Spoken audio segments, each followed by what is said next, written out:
तो पिछले करीब 1 साल से दुनिया भर के देशों के बीच ये रेस चल रही थी कि पहले कोरोना की वैक्सीन कौन बनाएगा। अब इस रेस के रिजल्ट आने शुरू हो गए हैं। ब्रिटेन में अगले हफ्ते से कोरोना वैक्सीन उपलब्ध हो जाएगी। अब भारत में भी कोरोना वैक्सीन की लॉन्चिंग में ज्यादा देर नहीं है। एम्स के डायरेक्टर डॉक्टर रणदीप गुलेरिया ने उम्मीद जताई है कि इसी महीने यानी कि दिसंबर के अंत तक या फिर जनवरी की शुरुआत तक देश को वैक्सीन का तोहफा मिल जाएगा। ब्रिटेन में कोरोना वैक्सीन के इमरजेंसी इस्तेमाल को अप्रूवल मिल चुका है। रूस में भी अगले हफ्ते से टीकाकरण अभियान का ऐलान हो चुका है। अमेरिका में भी जल्द वैक्सीन उपलब्ध हो जाएगी। तो भारत किसी से कम है क्या? हमारी वैक्सीन भी साल खत्म होने से पहले पहले आ जाएगी।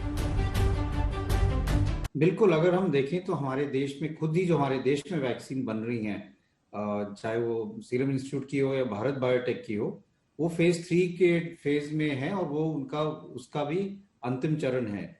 तो अगर सब कुछ ठीक रहा तो हम ये उम्मीद करते हैं कि साल के एंड तक या अगले साल की शुरुआत तक ये वैक्सीन जो है ये रेगुलेटर्स के पास पूरा अपना डेटा ये इंडस्ट्री वाले दे पाएंगे, जिससे इनको इमरजेंसी यूज ऑथराइजेशन मिल सकता है। वैसे तो जब पीएम मोदी ने एक ही दिन में देश की 3 बड़ी लैब्स का दौरा किया था, तभी देश समझ गया था कि वैक्सीन आने में अब कुछ ही दिन बचे हैं और अब वो शुभ घड़ी बेहद नजदीक है। अब तो देखना ये है कि देश में सबसे पहले कौन सी वैक्सीन आती है, क्योंकि भारत में वैक्सीन की रेस में वैसे तो कई खिलाड़ी हैं, लेकिन 3 वैक्सीन इस रेस में सबसे आगे हैं। सबसे आगे है कोविशील्ड। पुणे के सीरम इंस्टीट्यूट, ब्रिटेन की ऑक्सफोर्ड यूनिवर्सिटी और एस्ट्राजेनेका मिलकर इस वैक्सीन पर काम कर रहे हैं। भारत के 17 सेंटर्स पर इस वैक्सीन का तीसरे चरण का परीक्षण चल रहा है। सीरम इंस्टीट्यूट के सीईओ अदार पूनावाला कह चुके हैं कि वो जल्द ही इस वैक्सीन के इमरजेंसी इस्तेमाल की मंजूरी के लिए अप्लाई करेंगे। दूसरे नंबर पर है कोवैक्सीन। ये स्वदेशी वैक्सीन है जिसका परीक्षण तीसरे चरण में पहुंच चुका है। भारत बायोटेक, ICMR और नेशनल इंस्टीट्यूट ऑफ वायरोलॉजी मिलकर देश भर के 21 सेंटर्स पर 25,000 लोगों पर वैक्सीन का ट्रायल कर रहे हैं।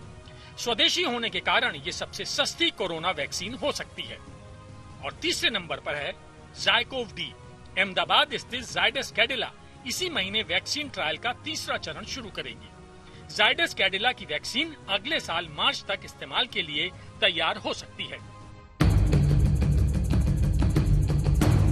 इन तीनों वैक्सीन से ही देश को सबसे ज्यादा उम्मीदें हैं, लेकिन इस रेस में सबसे पहले बाजी मार सकती है सीरम इंस्टीट्यूट की Covishield. As of yet, we don't have anything in writing with the government of India on how many doses they will purchase, but the indication is 300 to 400 million doses by July 2021, which is what the health ministry has made public. वैसे तो सरकार कह रही है कि भारत में तैयार हो रही तीनों ही वैक्सीन का इस्तेमाल टीकाकरण अभियान में किया जाएगा, लेकिन सीरम इंस्टीट्यूट ने कोविशील्ड के डिस्ट्रीब्यूशन की तैयारी भी लगभग पूरी कर ली है। कोविशील्ड कोरोना संक्रमण पर 90% तक असरदार साबित हुई है। सीरम इंस्टीट्यूट ने कोविशील्ड के उत्पादन के लिए एस्ट्राजेनेका के साथ करार किया है। एस्ट्राजेनेका को कोविशील्ड के 100 करोड़ डोज तैयार करने के लिए कहा गया है। सीरम इंस्टीट्यूट के अदार पूनावाला ने कहा है कि आम जनता को जरूरी 2 खुराक की कीमत अधिकतम 1,000 रुपए होगी। वैक्सीन अगले साल जनवरी के अंत तक आ सकती है।